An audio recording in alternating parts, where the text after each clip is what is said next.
Happy Thursday, everybody. Just thought I would check in and give you a little peek at what I'm working on today. I am grinding up the rest of the deer that my son got last weekend to make some burger out of it. So I'm starting out with this tub of meat. I've already taken out the best pieces and made steaks and roast, and the loin I butterflied. So I take that and I trim all of that connective tissue and all of that, the stuff that looks white. I don't like that in my meat, so I spend a lot of time trimming all of that off and getting it all cleaned up. Run it through my grinder and then into my bowl. And this is a little setup I use because I like things to go nice and tidy in a flow and not make a big mess. So this is where we are at right now. This is my partner today. He's got the patience of Job, thinking he's going to get a tasty little morsel.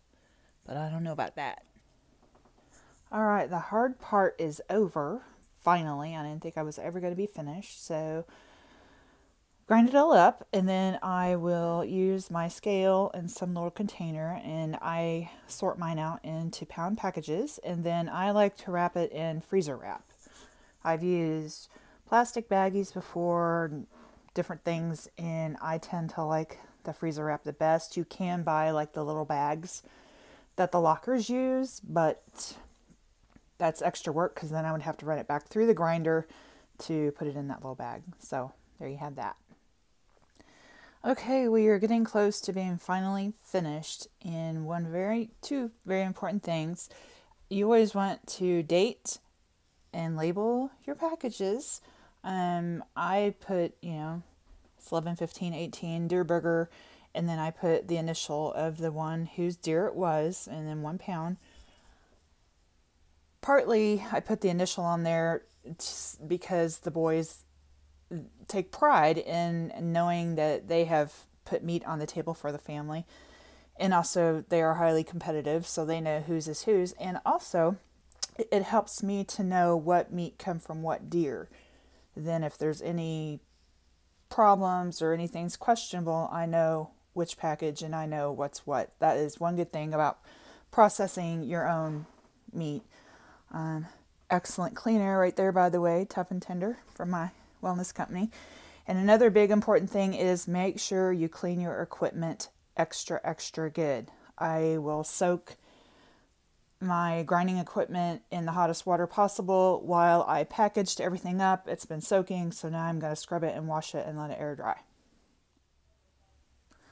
Okay, just a few final thoughts and maybe some tips and tricks on harvesting and processing your own meat. It is good and is economical. I think the deer tag costs $12, so that's roughly the only expense I really have in it. I got 24 pounds of burger today, and I think I had 3 roast and several packages of steak, and I butterflied the back strap or the loin and several packages. So one thing you just want to make sure, as soon as it's killed, to clean it really good and cool the meat as soon as possible. If you can let it hang or age a few days, it makes it taste better. Cutting all of the connective tissue and excess fat and tendons and all that stuff out of it makes it taste a lot better. It makes it not taste gamey and wonky.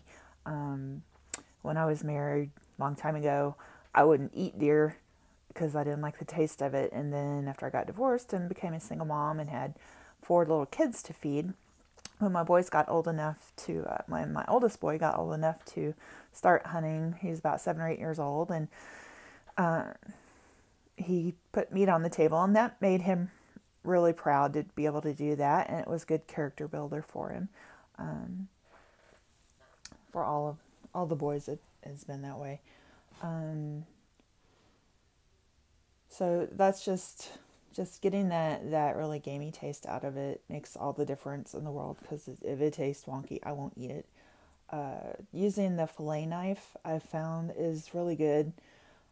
Excellent to try to get that connective tissue off, separated it from the meat. Anyway, using a fillet knife is a good way to separate out the connective tissue. It works really well, and they're really sharp. And you'll notice I had a glove on halfway through because I cut my finger. And that's really about it. I don't know. I don't know what else to tell you. If anybody has any questions, just leave them below and I will try my best to answer them. See you on the next video.